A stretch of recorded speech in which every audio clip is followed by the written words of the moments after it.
नमस्कार, बहुत बहुत स्वागत है आपका न्यूज़ 18 के डिजिटल प्लेटफॉर्म पर। मैं हूं आपके साथ ऋतु ज्ञानवानी। बात हम टैरिफ की करने वाले हैं, जिसको लेकर युद्ध छिड़ा हुआ है। राष्ट्रपति डोनाल्ड ट्रंप का टैरिफ युद्ध अब पूरी तरह से अमेरिका वर्सेस चीन हो चुका है। ट्रंप ने बुधवार को चीन पर 125% टैरिफ लगाने का ऐलान कर दिया। दिन में ही चीन ने अमेरिकी उत्पादों पर टैरिफ को 34% से बढ़ाकर 84% करने की घोषणा की थी। ट्रंप ने ट्रुथ सोशल पर कहा कि वे भारत समेत बाकी सभी देशों को 90 दिनों के लिए रेसिप्रोकल टैक्स से छूट देंगे। ट्रंप की टैरिफ नीतियों से पूरी दुनिया में हाहाकार मचा। पूरी दुनिया में लोग उनकी आलोचना कर रहे हैं और इसे एक गलत फैसला भी करार दे रहे हैं। ट्रंप ने कहा है कि टैरिफ पर कई देशों ने सहयोग किया। इन देशों ने जवाबी कार्रवाई नहीं की। इन सहयोगी देशों पर 90 दिनों तक 10% टैरिफ लगेगा। टैरिफ बढ़ाने की जो घोषणा बीते कुछ दिनों में ट्रंप ने की थी, वो इन पर लागू नहीं होगी। ट्रंप की घोषणा के अनुसार इन देशों से बातचीत के बाद टैरिफ पर आगे का फैसला लिया जाएगा। लेकिन चीन की जवाबी कार्रवाई से भड़के अमेरिका ने ड्रैगन पर टैरिफ और ज्यादा बढ़ा दिया। अमेरिका और चीन के बीच छिड़ा टैरिफ वॉर थमता नजर नहीं आ रहा। अमेरिका ने चीन पर 104% टैरिफ लगाने का ऐलान किया था, जिसके बाद चीन ने भी 85% टैरिफ बढ़ाने की घोषणा की। चीन की इस घोषणा के कुछ घंटों बाद अमेरिकी राष्ट्रपति डोनाल्ड ट्रंप ने चीनी सामानों पर टैरिफ 104% से बढ़ाकर 125% करने की घोषणा की है। डोनाल्ड ट्रंप ने दुनिया के 75 से अधिक देशों के लिए 90 दिनों की टैरिफ में छूट देने की भी घोषणा की है। ट्रंप ने कहा है कि इन देशों ने अमेरिकी वाणिज्य विभाग और ट्रेजरी और यूएसटीआर से व्यापार और मुद्रा हेरफेर जैसे मुद्दों पर बातचीत भी शुरू की है। इन देशों के साथ व्यापार पर अगले 90 दिनों तक सिर्फ 10% का रेसिप्रोकल टैरिफ लगाया जाएगा। टैरिफ पर 90 दिनों वाली रोक चीन को छोड़कर बाकी अन्य देशों पर लागू होगी। इसमें भारत सहित अन्य कई देश शामिल हैं। इन सभी देशों से बातचीत के बाद अगला फैसला लिया जाएगा।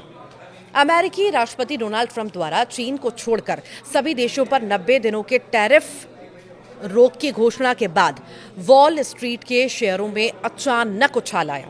ट्रंप की घोषणा के बाद डॉ जो है 2963 अंक उछल गया। S&P 500 में 90.52% की उछाल देखने को मिली। तो वहीं तकनीक प्रधान नैस्डैक में करीब 10% की उछाल आई। वॉलमार्ट के शेयरों में 8% की वृद्धि हुई।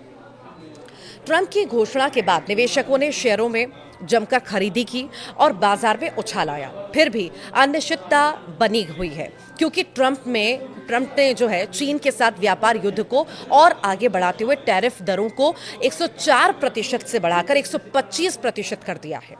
S&P 500 मंदी के दौर की कगार पर पहुंच चुका है, जो 19 फरवरी को 7 सप्ताह पहले अपने सर्वकालिक उच्चतम स्तर से 20% की तीव्र गिरावट के करीब पहुंच गया था। बाजारों में उछाल आने से वॉल स्ट्रीट ने राहत की सांस ली, लेकिन निवेशकों को अभी भी कोई राहत नहीं मिली है। पिछले एक सप्ताह से हर कहीं ट्रंप की ओर से लगाए गए टैरिफ की ही चर्चा हो रही है। लेकिन ऐसी आखिर क्या वजह है जो एक सप्ताह में ही ट्रंप को कई बार अपना फैसला बदलना पड़ा? तो इसकी भी 5 वजह हैं। ट्रंप टैरिफ के चलते अमेरिका समेत ग्लोबल मार्केट में 10 लाख करोड़ डॉलर की गिरावट आई थी। हालांकि टैरिफ रोकने के फैसले के कुछ घंटों के अंदर ही अमेरिकी शेयर बाजार की वैल्यू 3.1 लाख करोड़ डॉलर बढ़ गई।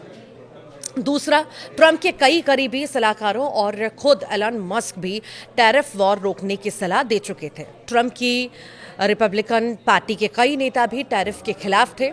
Mitch मैकोनल, Rand Paul, Susan Collins और लिसा मुरकोप्सी ने टैरिफ को असंवैधानिक, अर्थव्यवस्था के लिए नुकसानदायक और कूटनीतिक रूप से खतरनाक बताया था। तीसरा, टैरिफ के चलते अप्रत्याशित तौर पर अमेरिकी बॉन्ड्स की बिकवाली शुरू हो गई थी। क्रूड की कीमतों में भारी गिरावट दर्ज की गई। ये कोरोना काल जैसी स्थिति बन रही थी।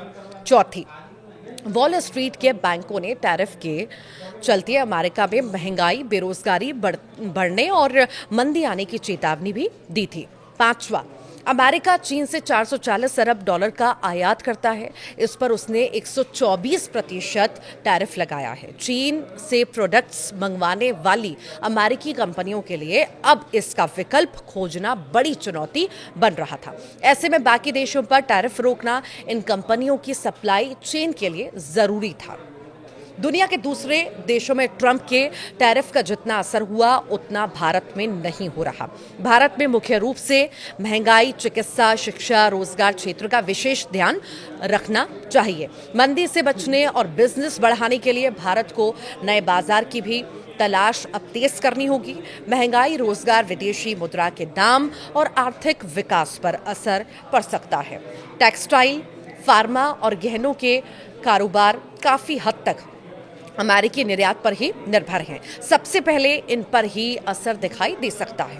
भारत के लिए ये एक ऐसे मामले में भी खास मौका होगा कि जो निवेश अभी चीन, ताइवान या वियतनाम जैसे देशों में जा रहा था, वो अब भारत की तरफ आ सकता है।